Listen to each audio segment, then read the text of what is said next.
Guys, Queen Riring guys. Napulas mo na yun ang isa. Kumain na lang tayo doon. Sa labas, sa dating kinakainan natin. Isa naman, makisalamuha ako sa mga taong plastic doon sa loob eh. Ha? Hindi ka natatalo doon sa program? Hindi na, Andre. Ang mahalaga sa akin, kasama kita. Kaya huwag mo nang ulitin ang ginagawa mo kanina, ha?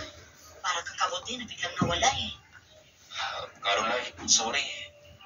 Sa di kalayuan ay napansin nila ang isang napakagandang sasakyan habang nagpapark ito.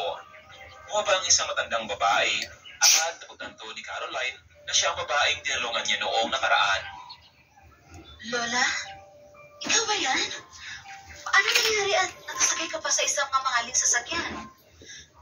Isa, dadalo ako sa program. Hindi mo siguro na ako anon. Kasi sa kumpanya ang apo ko. Sabay titig na matanda kay Andre. Kayo, saan kayo pupunta? Naku, Lola, paano kasi?